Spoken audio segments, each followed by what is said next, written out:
You're watching Dumas ISD TV.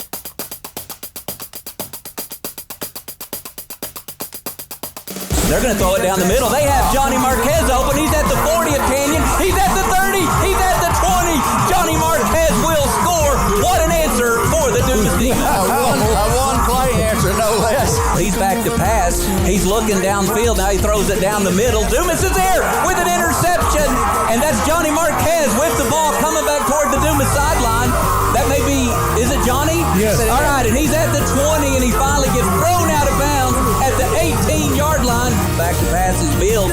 He throws it across the middle. Has a receiver open. It's going to be caught. Back to pass is Mills. They throw it back to Escarcega. He on a screen play. I think he's in for the score. Yes. Touchdown, Dumas Demons. Back to pass. He's looking deep downfield. He's throwing it deep downfield. Has a receiver open. It's going to be caught into Canyon territory. Here comes a man in motion back to the left, but they're going to hand it to Eduardo. He has a big opening.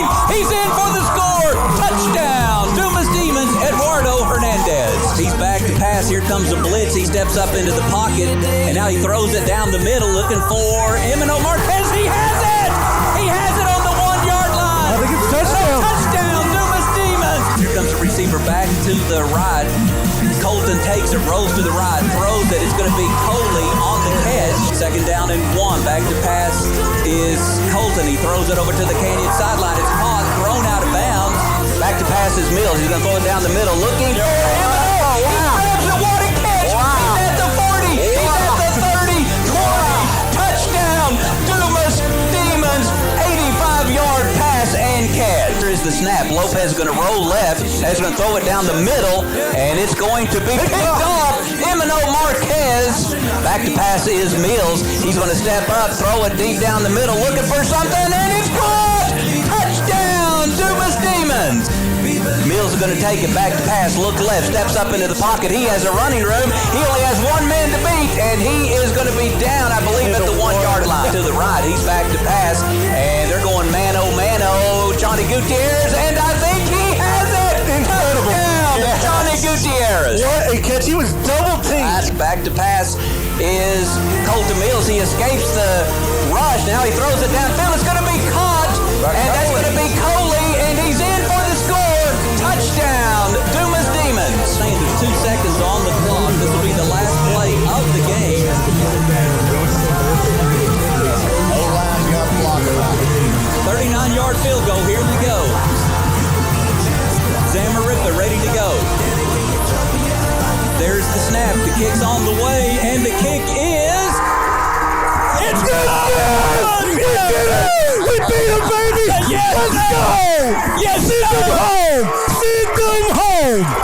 Let's go! That's just like what they won last year. That's exactly like it. Oh, yeah. What a senior night in Demon Stadium.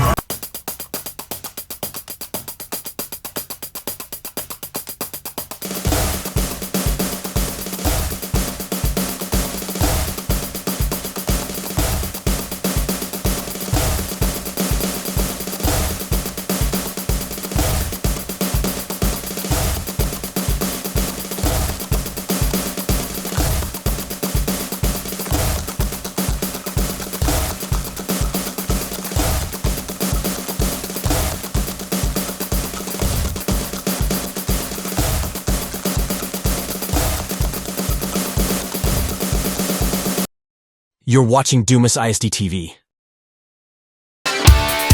All right, welcome to week 9 of the Coaches Show with head football coach of the Dumas Demons, Aaron Dunnam. Coach, welcome to the show. Thank you, Zane. Appreciate you having me. You bet. Hey, it is week 9, game 9, district game 4 for the Demons. Coach, it's hard to believe that we're here. I mean, saying week 9 is actually week 10 of the regular season, but it has gone by so fast. It really has, and it is. It's crazy to believe that we're here. Senior night, another special night for our kids. So we're excited about it, but it is. It's very, very surprising that we're already this late in the season. I mean, November football is here. It is. Coach, last Friday night on the road at Hereford winning that game 38-29. It was a back and forth game in the first quarter. Demons led 15-13 after the first quarter. Let's just talk about that first quarter again, kind of that back and forth. Both teams making plays. The Demons, even on a broken play on an extra point, kind of are the ones that kind of start forcing Hereford to kind of do some different things as well. But after one, we led 15-13. It was a good start to a really tough game. We knew it was going to be. I mean, Hereford's got a really talented football team. But it was, as they would strike, we would just answer right back. And that's really, how the first quarter went. Just two football teams throwing blows back and forth.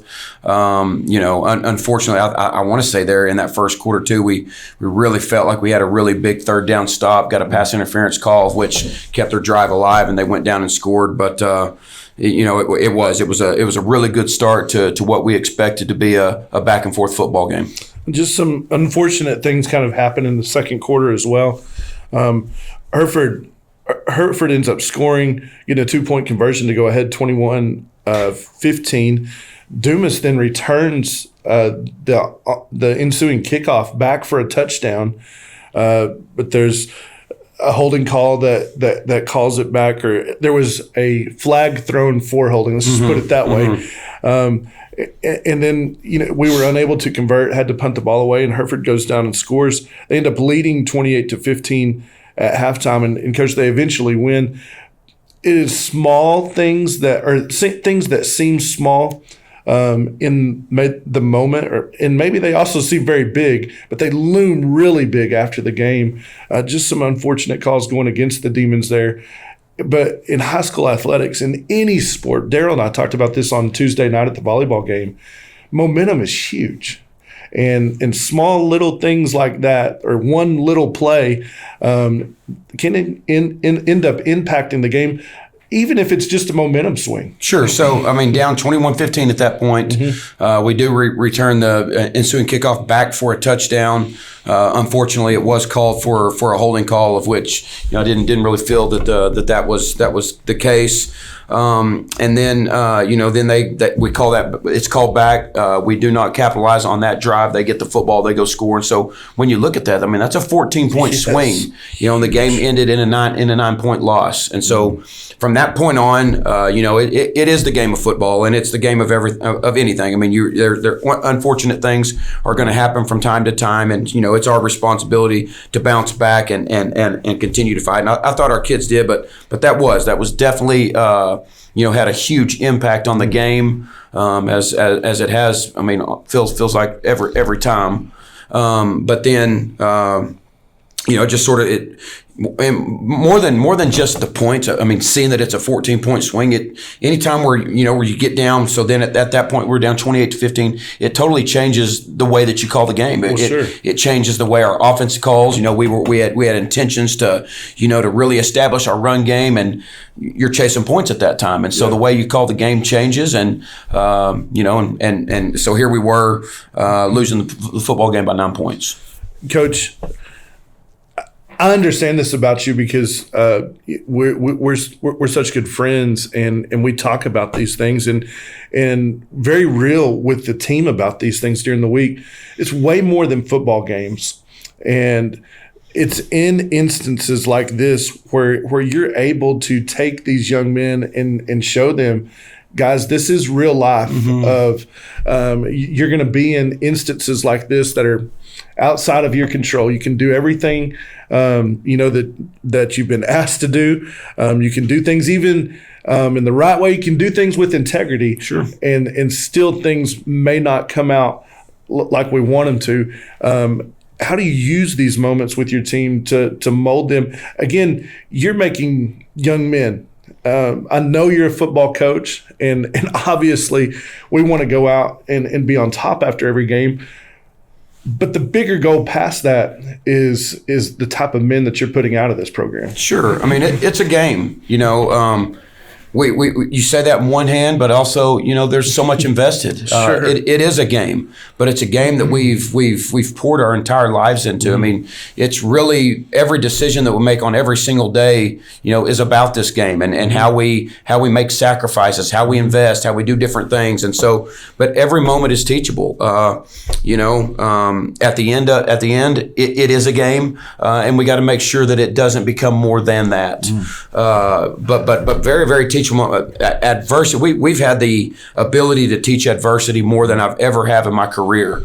But I've watched some kids that are resilient, kids that just continue to show up, and even through the hurt and even through the pain and even through the disappointment, these kids have continued to show up, and they're going to have to, because there's going to be situations in their life. When we're talking about real world and we're talking about real adversity, from time to time, these kids, when they're in their adult years, they might be laid off from a job, and they can reflect back to this time and how did we handle it? How did we handle it in Dumas football, in the football program? How did we handle it? Because honestly, in these kids' lives, and we call that in just a game, and really in these coaches' lives, we say it's just a game, but it feels like losing your job. Sure. It feels like, of not getting that promotion that you've worked extremely hard for later in life. It feels like, maybe a lost relationship. But those are all things that are real and that are really going to happen in life. And so we just use this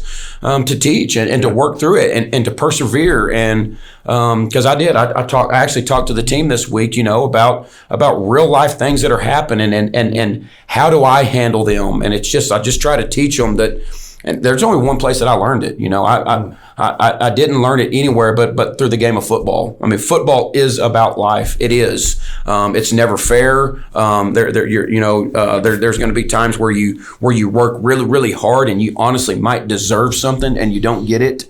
Same in life. But you just got to find out how to. Every time that your feet hit the ground every morning, you've got a choice. You've got a choice to make, and I also challenged our kids with this earlier in the week as well.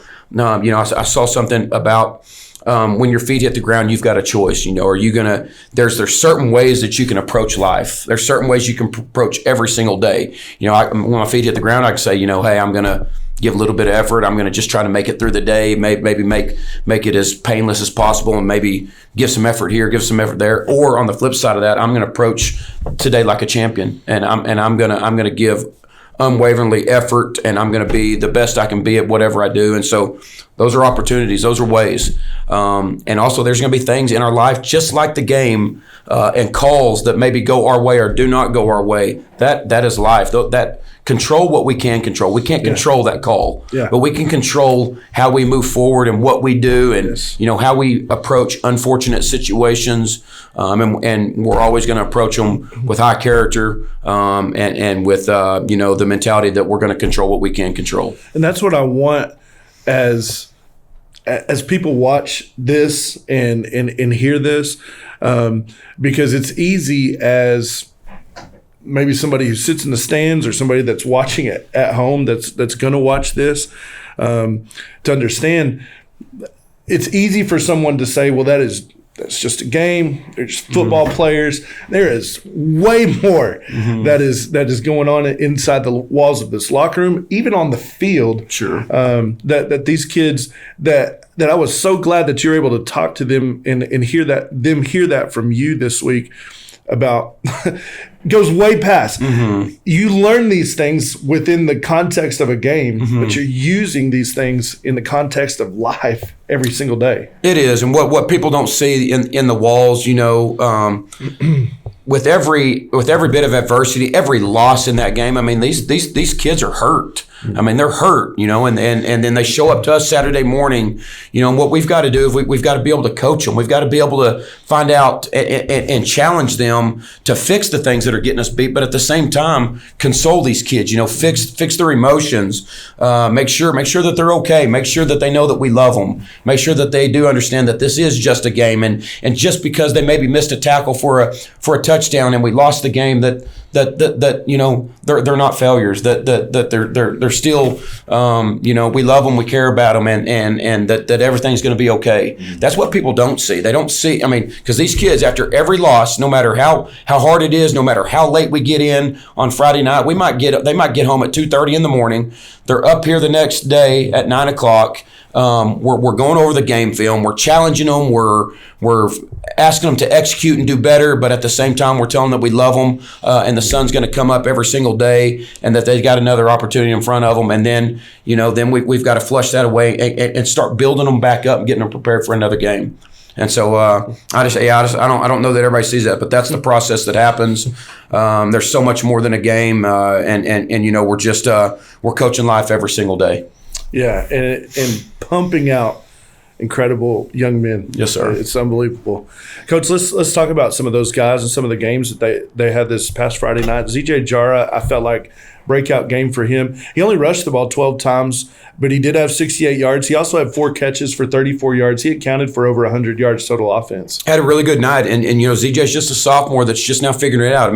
Young kid. Yes, much like we've talked about a lot of our kids this year.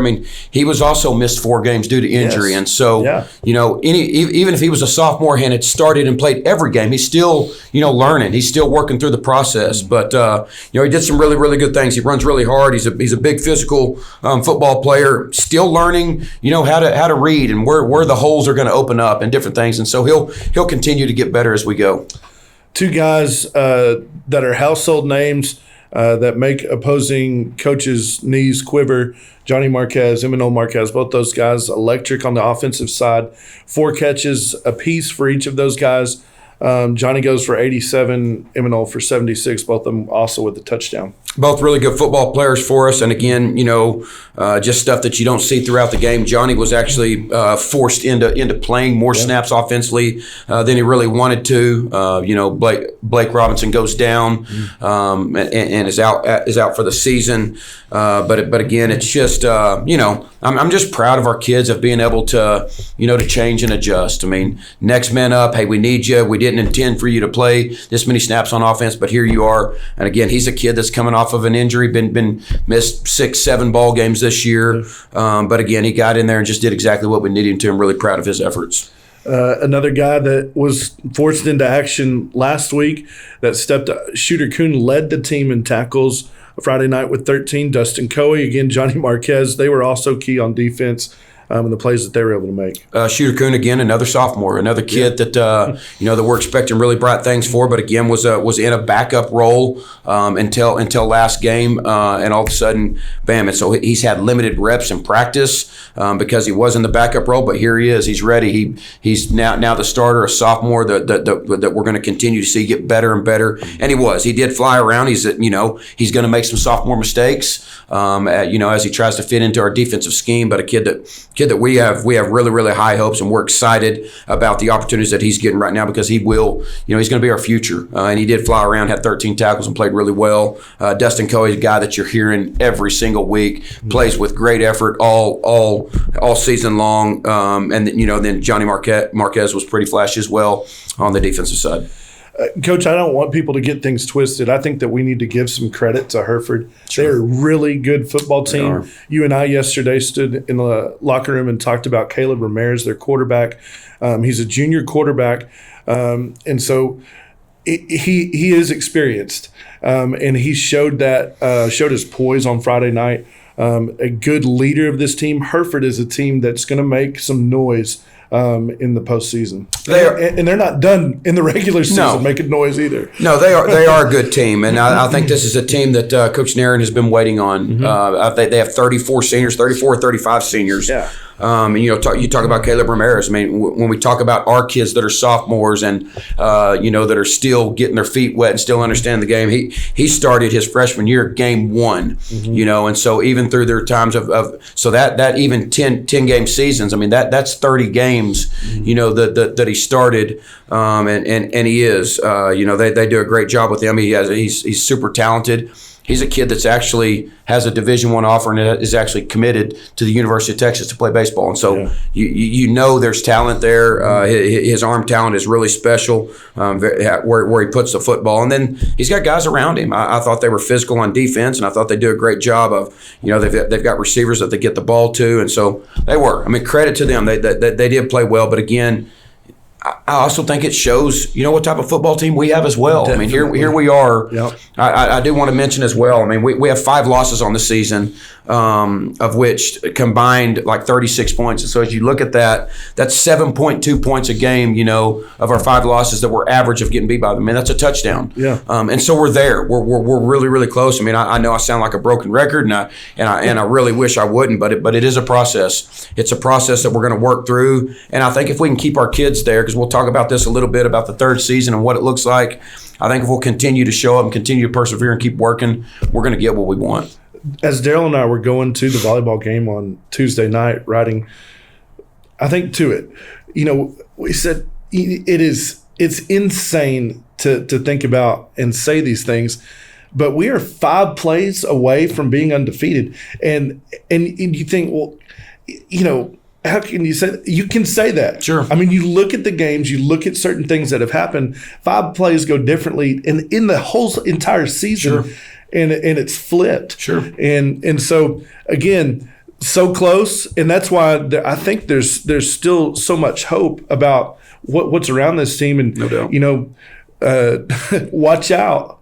Sure. If things start, begin to click or things begin to go our way, because this team is dangerous. I agree with you. I totally agree. Coach, tonight's opponent, one that we haven't faced before. I mean, it's wild that you would get to somewhere like this point in the season and say, well, this is somebody we haven't played before.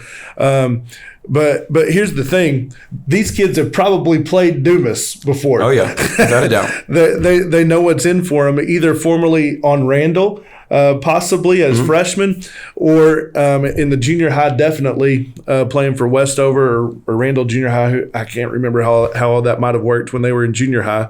But now they're on the West Plains Wolves. Yes, sir. And they are. This is a new team for us. We have not played against them. Really talented. They've had their program for 3 years. But again, they, as you say, I mean, they are kids we're familiar with. I mean, we've seen them throughout the junior high seasons, and then possibly at Randall, and they have a talented football team. They do a great job. I think you can go through and you can look at scores and you can try to compare, which is hard not to do. But again, they're going to get a very, very hungry Dumas team that's excited for the competition, excited for the night. It is our senior night, and so we will be playing. There is something that we're playing for. Sure. Still playing for the playoffs. Everything's still in front of us, and so it's going to be an exciting night. Well, Coach, it could be one of the best teams that we've seen all season. You mentioned this. You look at common opponents. There's some that Dumas has actually fared better against than West Plains. So again, kind of what are we looking for from West Plains tonight? I think they're extremely diverse offensively. They motion and shift and try to give you a lot to look at. And so I mean, out of every game that we've seen, that's their philosophy. That's who they are. And so we're going to see them move around a lot, and we're going to have to make sure that we can adjust and get lined up properly. I think that is first and foremost for us defensively, is to be able to adjust their motion, get lined up, be great tacklers. They have a super talented quarterback, and so I think we're going to have to make sure that we limit the big plays. They're not that they do not attack vertical, but they're not a super over aggressive attack vertical football team. That their concepts and their pass routes get you misaligned. They've got a sophomore tailback that's really aggressive, runs a football well, and a massive offensive line. I think you'll see. And so we've got to control the line of scrimmage. We've really challenged our kids defensively to play a different style of defense. Obviously, not going to change our scheme and what we do, but just how we approach and how fast we play and how physical we play. That's going to be our challenge. So as they do that, all the shifting and all that, is that done to try and the defense out of alignment, maybe to try and confuse the defense of what they're wanting to execute? I think there's multiple things that you do in motion. I mean, a lot of teams motion to find out what coverage you're in. Yeah. You know, if you chase it around and you're right with the motion, that means you're probably in a man coverage. I think it's to possibly gain advantages, to get you to move and shift to it, and then maybe possibly get you misaligned on that side or back on the other side. And then I also, eye discipline. Defense plays with their eyes. Sure. Our linebackers play with their eyes. We have man on keys that we've got to pay attention to. And I think anytime you motion, you get undisciplined defenses looking around and lose their eye control. Yeah. And so those are as those become advantages to an offense and disadvantages to a defense, we got to make sure that we don't make that a disadvantage. That we still have our man on keys and we keep disciplined eyes and we're disciplined in how we move and adjust. And I think if we do that, we'll be just fine. Well, so that's defensively for Dumas. What is Dumas going to need to do offensively facing against this West Plains defense? I think you'll always hear us say, I mean, because we think this is how you win football games and you do it up front. We've got to establish a run game. We do. As I talked about West Plains offensively and how, they're not super aggressive on how they attack vertically down the field. Defensively for them, they do a good job of that. They have not given up a whole lot of vertical passing game. Yeah. And so we're with them. I mean, we see them defend that well on film, and so we're going to have to really make sure that we work our underneath stuff and be able to work our concepts to get guys open underneath. We're going to have to make sure that we understand the coverages. They are multiple in coverage. They'll man up. They'll get in their zones, and so we've got to make sure that we understand that as coaches and as kids when we're running our routes of what coverage we have. Where we need to work. But again, I also think just controlling the football, making sure being secure and not turning the football over will be very key for us to win this game. Coach, I'm excited for it. We're going to talk about that in a little bit with it being senior night. There's some built-in emotion that'll go in with some of the players and sure, and all that happens in the build-up and all of those different things. But Coach, it's always good to play at home. It is. There's a routine I know that goes along with that for the coaches, but also for the players as well. And for these West Plains kids, varsity wise, it's going to be the first time that a lot of these kids are going to be in this atmosphere. Sure. So we'll see what Dumas has for them tonight. Yes, sir. All right, we're going to go ahead and take a break. Again, senior night here at Demon Stadium. As we take this break, you've got time to head out to the stadium, be in the stands here, support these kids and coaches. Big game tonight against the West Plains Wolves. We'll be back right after this.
Welcome back to second half of the Coaches Show, and Coach, we're gonna kind of start peeling back the cover here, kind of talking about things that are at stake for the Dumas Demons, and really kind of what the district's looking like as we head into these last 2 weeks before the playoffs hit.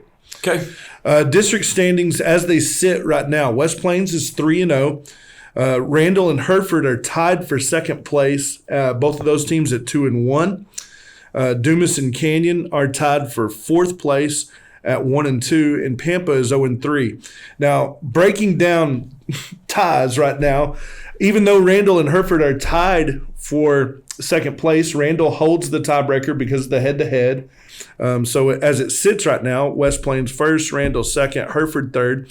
Dumas and Canyon, although we're tied for fourth place, Dumas holds the tiebreaker. So we would have that final playoff spot if everything was done after 3 weeks, which obviously it's not. No, and I think this was expected. As we come in, we talked about, before we even played any game this season, Sure. we talked about what this district would be and how intense every game would be and how important every game would be. And here we are with 2 games left, and every single person has a shot, to make the playoffs. Yeah. And this is no different. Definitely, what has to happen is we need to win. With a win this week, and I think a Canyon loss, a Pampa loss, we would automatically clinch into the playoffs. But I like that we're still in control of our destiny. We don't. Now there are some other things that if other people that happen, that'll definitely help us. But we are in control of our fate and what's happening. Yeah, there's tons of scenarios. The wild thing to me is you're sitting here with just 2 games left in the season, and nobody's clinched a playoff berth. Even undefeated West Plains, who comes in here tonight, has not clinched a playoff berth because they haven't played us yet. Sure. And if Canyon wins out, West Plains loses out, there's all kinds of scenarios that can still happen of who can win the district. Sure. The wildness of scenarios, and we are not going to break down every single scenario. There's a bunch of them. I will tell you this. Going into this weekend, before any games are played, and I know when this is going to be played for people on YouTube, there's already going to be a game that's been played in our district. And so some of those scenarios will have already kind of taken care of themselves, possibly. But there's 64 scenarios of how the district could end up. And there are scenarios that Pampa could still make the playoffs. Sure. There are scenarios that Dumas can end up in a tie for the district championship still. Sure. There are scenarios that Canyon could end up tied for the district championship. Hereford, Randall, West Plains. So there are 5 teams that could end up winning the district championship still. But only 4 teams are going to make the playoffs.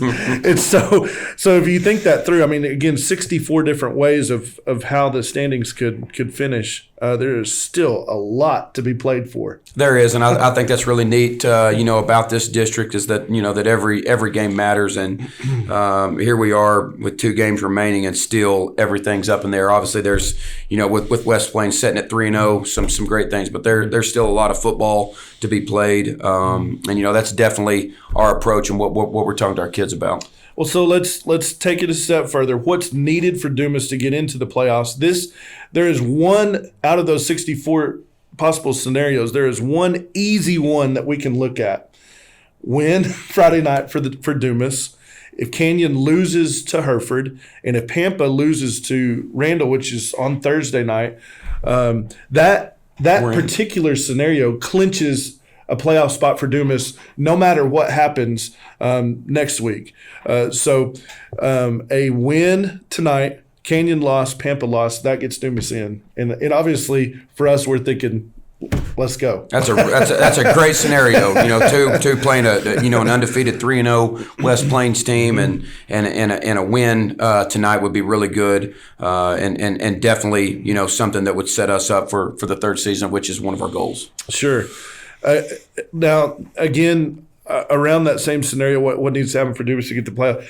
Multiple scenarios, okay? Multiple scenarios next week, clinch, and we're going to talk and cover those next week because You go from like 64 scenarios, I think, like down to 16 next week. Okay, so it makes it a whole lot easier to talk about. And I mean, I think there are also different type of scenarios and points and head to head and all of the different things that have to happen. That if certain things happen this week, again, that you still could clinch this week by winning, losing, all of the different things. And so I don't even want to get into that. and we'll talk about it next week because it'll be so much easier to do that. But again, I like the scenario of winning, holding your own cards, getting into the playoffs, not having to depend on anybody else. We do know that you win your last 2 games, you're in. Agree. I mean, that's a simple thing. Agree. Too. and I like that as well. And yeah, I mean, they're with 64 possible chances. Like I don't know if the listeners want us to cover all of that. That it's confusing to me right now. And have Raymond turn on the pregame at 4:30. That's right. You know, I'm honestly, I don't care how we make it. I mean, when you start the season, one of your goals is to make the playoffs. Yes. You know, you want to win district championships, but making the playoffs and extending your season is the goal. And so whatever it takes, that's where we want to be. And I know as a coach, you've got to be. I mean, you have to be. As you prepare for each game and understanding it, this week's the only one that matters. This week, you have to also be preparing ahead of like, okay, so we know what the scenarios are. We know what it takes. We know what we have to do. So let's say those scenarios play out.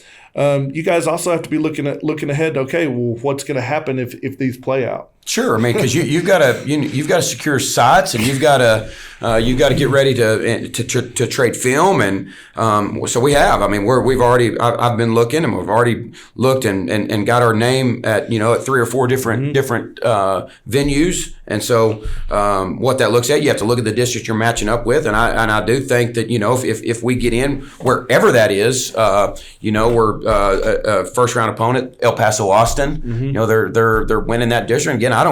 64. We don't know where we win the next 2 ball games. I mean, we're probably not sitting in the 4th spot. You're right. But again, you never know. You never know what happens with the other teams, and so we might be as well. And so we are. I mean, it's still out there of who we are going to play, but you do. I mean, you can start seeing it zero in and understand. And El Paso, Austin is actually a familiar opponent. We've played them. I don't know. God works in mysterious ways, I believe, but that's at least of all the other El Paso schools we have no knowledge of. Sure. We do have knowledge of them. We've played them the last 2 years in Odessa at Ratliff Stadium. So if that happens to be, our first round opponent, I do like that we're familiar and have at least seen them on the field.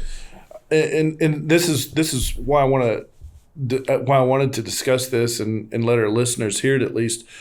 The fields that we would play on, which are not 6-man fields, the 11-man field, you look at 2A has 2 divisions and 32 districts in each division that 4 teams make the playoffs out of. So you look at 2A, 2 divisions, 3A, 2 divisions, 4A, 2 divisions, 5A, 2 divisions, and then 6A splits into divisions. Big school, small school. But in 5A and 6A, you win or you're a higher seed, you get to host. The top 2 seeds host. In the first round. And so most of those stadiums that anybody from 2A through 6A would want to play in, there are home games that are going to be hosted by those teams in the opening rounds. It's only the opening rounds, right? It's not the area round. No, that is.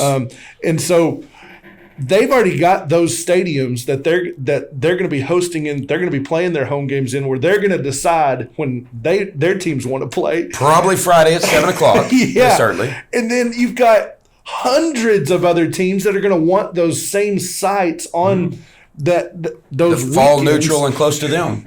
And so that's why it's tough. That you guys have to be like, okay, we got to get our names on at these stadiums if we want to get games in, because if you don't, you're going to be left trying to find a place somewhere in the middle of El Paso and Dumas that both teams are going to want to agree to play at. And again, that's why there's so much that goes into these games, even weeks out. There are, and you see these games now being played because of the dynamics and because of the of the 5As and 6As getting home field and playing at their fields, and not everybody's neutral.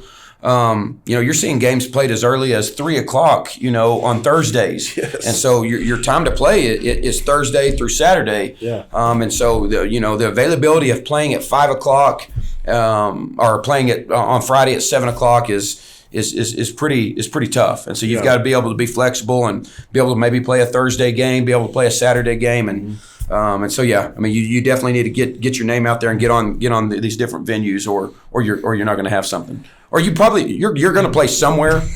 I guess you could flip home and home. That is an option. Yeah, it's been done before. It is an option.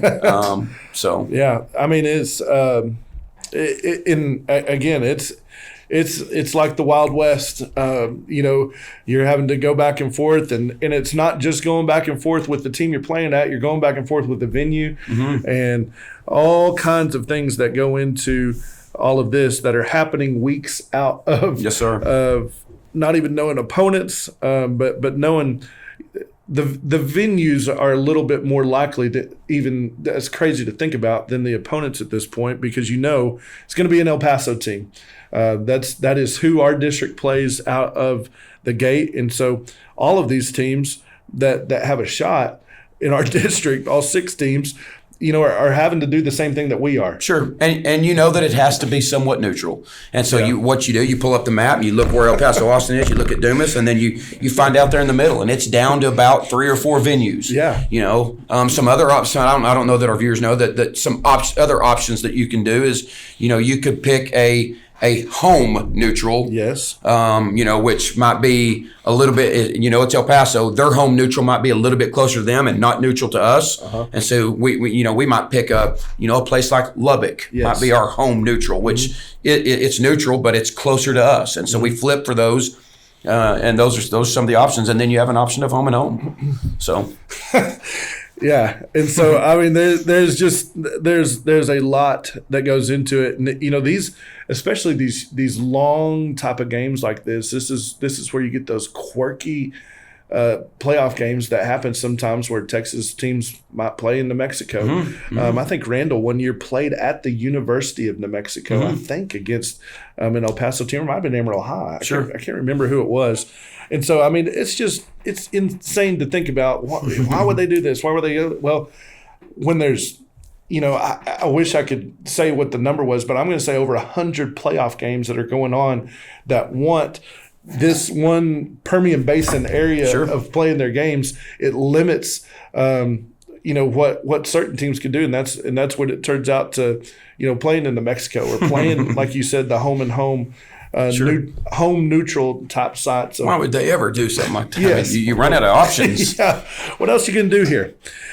So, Coach, is it safe to say that, I mean, it almost feels like you're playing playoff games already every week? It does, and I think that was that was definitely what we were saying week 1. Yeah. I know it has been, after our first district loss. I mean, that was our approach to our kids, is this is a playoff game. I mean, we are in must-win situations. Yeah. If we don't, just like the playoffs, if you don't win, you go home. And so we're in that situation. We're in must-win situations, and so yeah, I mean, I think we're there. I think that's safe to say.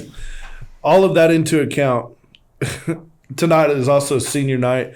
How do you channel the correct emotion that's needed on a night like this? Well, it's a special night, as we talked about playoffs and how it works. I mean, it's not guaranteed, but most of the time, senior night, whenever it is, I mean, it's our last home game, and so this could be the last time that these seniors ever step on this field. Sure, they've dreamed as young kids growing up in Dumas that of playing on this field, and sometimes you take it for granted. You do it, and it becomes so comfortable, but. That's what I'm going to talk to our seniors about. Is, I mean, it is a special night, and I'm not a real big guy that likes to find something that we raw and get really fired up about. It's another game, but this one, to say this is another game is not true. Yeah. It is a special night for our seniors, and our underclassmen do need to make sure that that we're doing everything within our power to set up success for these seniors. We owe it to them. And then with that comes emotions. It does. It becomes emotional for your coaches. It becomes emotional for your parents. It becomes emotional for the kids. You know, you never think, you just get caught up in the moment. You're just playing bam, bam, bam, bam, and all of a sudden, hey, this is senior night. This is the last opportunity that I might step on that field that I've dreamed about playing at my whole life, and here you are. And so it's an emotional game, and it's a game that that's exciting, but a game that comes with emotions for all those involved. Not just the kids. You know, this is these coaches have invested a lot with these kids as well, and we understand too the reality of this season. Whether we play for 6 more weeks, 8 more weeks, whatever is left, there is the reality, and it is coming to an end each day that it gets closer with these seniors, and that's tough. That's not easy to do, because we do invest a lot, and we spend a lot of time with these kids. Feeling it, Coach. Feeling it. Yes, sir. 100%. Let's talk about the other games that are going on this weekend. Caprock and Tascosa playing each other. Again, Caprock, I think Caprock's coming off a big win. I know it's been a struggle for them, but we've seen a really hot and cold Tascosa team all year long. But again, I think this is any time that the inner city rivalry within AISD, I think it's going to be a big game. But definitely think Caprock, is going to have a tall task in beating Tascosa. No doubt. This next matchup, Coach, I think is one of the longest going games between teams in the area. Amarillo High and Lubbock High. I mean, you talk about teams that have had football programs for a long time, and towns that have played each other a long time. It is the old Amarillo High and the old Lubbock High playing each other. They have. They've played a lot. I think this is obviously it's a big game because it's a district ball game, Sure. and so the stakes are always high no matter what's going on. But I think Lubbock High has improved this year. I think I don't know exactly what their record is, but I know I've checked scores and I've seen them on top a few times, and so big game. Definitely pulling for my brother at Amarillo High. 100%. Big game in region, or a couple big games in Region 1 as far as it'll help determine things. I mean, I think I know how one of these games is definitely going to go, but doesn't make it any smaller of a game. Brownwood going to travel to and play at Stephenville. I think Stephenville has the better football team this year, but again, that Brownwood Stephenville is a rivalry game. I mean, that's a game that's been played for a long, long time, pretty close to one another. Very close. And so both of those have really, really historic and storied programs, and so I think this will no matter who, if Stephenville has the better team or not, I think it's going to be a really good game. I do too. This next one's interesting. I mean, I know nothing about either one of these two teams, but it's a big game for their district in the way that the standings go in. Both of these teams come into this game 7-1 on the season. I think they're both 5-1 in district play. It's El Paso Ysleta at El Paso Riverside. It's going to determine who's second and third place in that district. Only familiar with El Paso Riverside just due to that. I think that is the team that is throughout the past has ventured out of El Paso. Riverside really likes to get out here. I mean, I think they've played Bushland each and every year. We've had some opportunities and some contact of possibly even playing some as well. And so I have a little bit more knowledge of Riverside. They've been a pretty good program. They make the playoffs each and every year. They compete really well with some of the teams out here. That was a really I think Riverside and El Paso Austin played last week. Yes, I think El Paso. I think Riverside was undefeated at that time in a really, really lopsided game, 42-0. So that's interesting. It'll be interesting to see what they do after that in this game as well. Well, games close to us that matter. District play. Pampa, you're going to travel to Randall and play tonight. Yeah, a good game. Always very, very interesting because one of these is still remaining on our schedule, which will be Pampa next week. And so really interested to see how this game ends. And, obviously it matters. Matters in the standings and what happens and what goes on. And so very, very important matchup. Important game for Pampa because if they want a chance at what could be in front of them, a win tonight would go a long ways for them because it would make next week huge in the matchup. Matters for Randall because they still have aspirations to be a district champion. Sure. And there's again they're in a spot after losing to West Plains where they've kind of got to depend on other teams. But if they want to depend on that, they have to win. No doubt. So again, that's why that game matters for both of them. And then a huge matchup. in the other game between Canyon and Hereford. I think it's huge for them, and it's also huge for us. And so this is when you talk about the Canyon Hereford game, this is always like a real tough game for Hereford. I mean, Canyon and Hereford have always went toe to toe, and so this is a huge game. I think being at Hereford, is really important for Hereford here. Sure. I think I even talked to Coach Nairn a little bit about just the matchup that they always have with Canyon, how tough of a game it is, how tough of an opponent it is for Hereford, and so I think this is a big football game, and definitely one that there's definitely going to be some challenges on both sides. Well, you talk about district championship aspirations. Hereford, they hold their own destiny in their hands. Hereford wins out, they're going to have a shared district title. And there's again scenarios where they could be the number one seed. They can be, and so they have got a lot to going into this game that matters for them. If you've mentioned a little bit of Canyon's kind of been their kryptonite of standing in their way a couple times, and so big time game for them. And same way for Canyon. Canyon knows that their shot is to win out. It is, and so I think this game you're going to see the kitchen sink from both teams. Everything they have, everything that they've got is going to be thrown out. I think with both of these teams to get the victory. So I am for sure going to have my phone in the corner with the Hereford Canyon game on, at least so I can see what the score is of watching what's going on. It matters to us, sure, because we talked about scenario wise, and so we'll be paying attention to what's going on. You pay attention. Let me know with that. I'll have my headsets on and super engaged on what's going on in our field. I mean, I don't know if you've this is way off subject. I don't know if you've heard about. You mentioned the headsets, about all that's going on in the Big 12 about headset and communication. They're going to send their headsets back in because found out that you could hear coaches' communication on police scanners. Oh wow! Big 12 games. Oh wow! So interesting. That is interesting. One of the things that they mentioned. I'm sure you guys have thought this too. That's one area where you would think whatever's said on the headset, nobody would ever hear. Sure. There's people that have recorded headset communication between the coaches of Big 12 games. Oh, wow. I never. Watch what you say on the headset, Coach. Anyway, Coach, man, it is a fun time of the year. It is. This is, again, when you start preparing for seasons and you start thinking about what's going to go on, I mean, these are the times where you're like, okay, here we go. It is. We're still super excited. We've faced some adversity this year, but I talked to the team.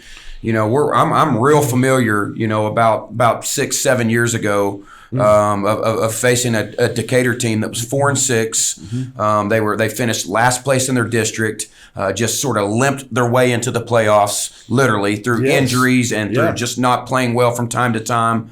Of which they played us in the first round. We were the district champs. They were the number 4 seed. They went on to beat us and continued to just get healthier as they went along. So the limp into the first round got a little bit better. I think they ended up beating Hereford in the 4th round, which we had previously beat in the district race. And then they go on to lose in the 5th round to Waco La Vega, who ends up being the state champion. And so it is. It's a very, very exciting time.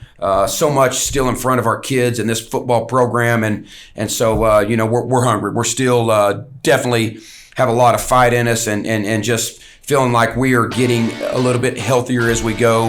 And still a lot to be done with this Dumas football team. Well, here's the challenge. Come join us out here at Demons Stadium. It'll be your last time to see these seniors, possibly playing here at Demons Stadium this season. Come out, join us at the stadium. Cheer these guys on to victory tonight against the West Plains Wolves. Thanks for joining us. The game is up right after this.